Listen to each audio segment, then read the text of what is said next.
Nous avons demandé que le président Bazoum soit libéré immédiatement et sans condition.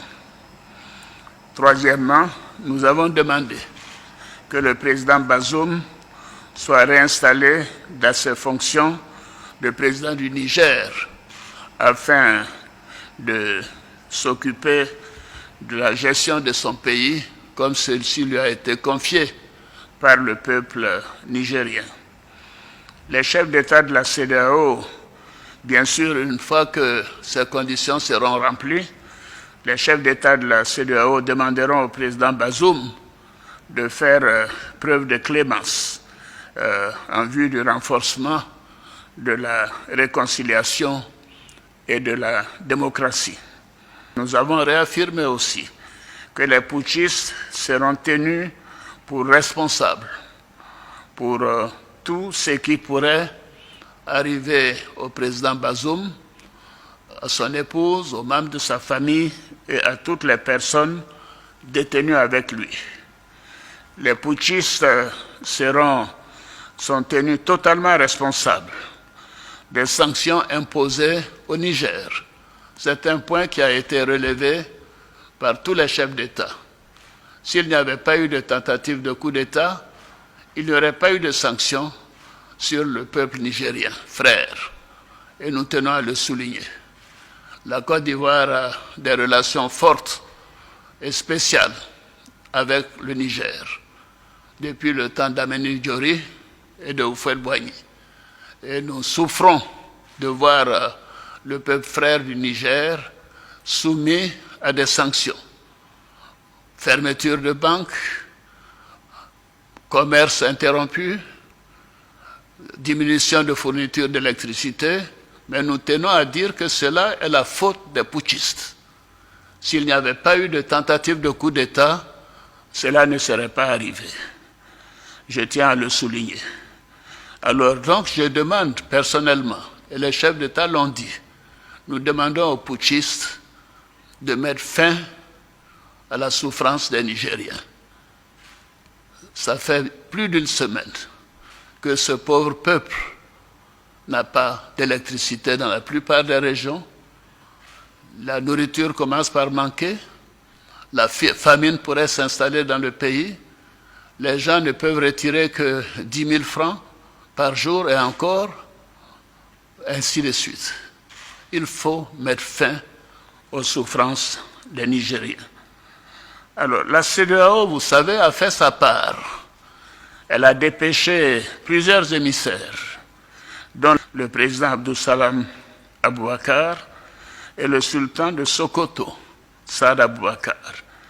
Mais ils n'ont pas été reçus par le chef de la junte et les putschistes.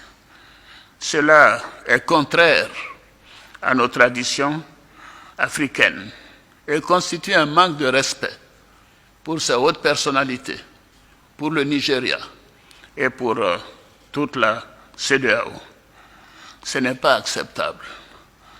La CEDEAO, en fonction de toutes les informations que nous avons obtenues, de le constat de manque de volonté de la part des putschistes de rendre le pouvoir au président démocratiquement élu, la CEDEAO, les chefs d'État ont décidé d'activer la force en attente et de déployer cette force pour rétablir l'ordre constitutionnel au Niger.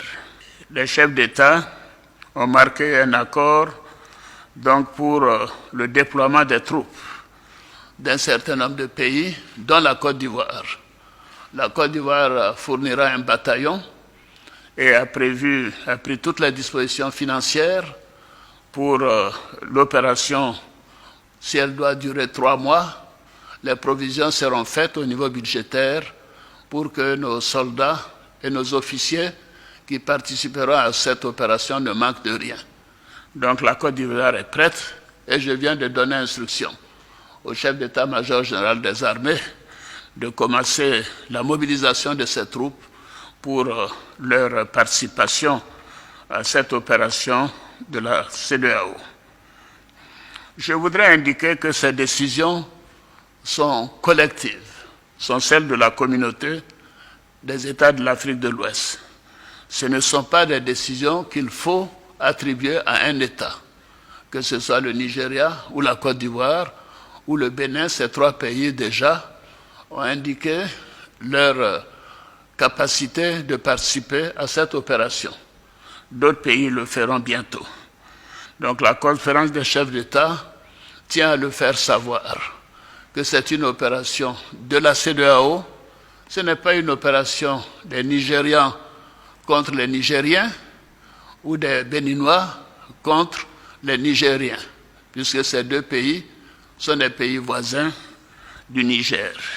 Bien évidemment, ce n'est pas une opération ivoirienne contre nos frères nigériens. Mais nous sommes déterminés à réinstaller le président Bazoum dans ses fonctions de président démocratiquement élu de la République du Niger.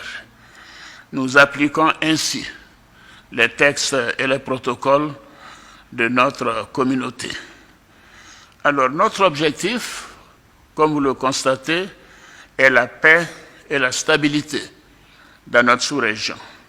Et surtout, le bien-être de nos populations et le développement de nos pays. Depuis que des putschs sont arrivés dans la sous-région, on peut constater qu'aucun des pays où il y a eu un putsch n'a amélioré sa situation économique ou sa situation sécuritaire. Donc les coups d'État ne sont pas la solution. Et nous tenons à le faire savoir. C'est ce qui explique la gravité de cette situation et la volonté des chefs d'État que nous sommes à faire en sorte que cela cesse. Je vous remercie.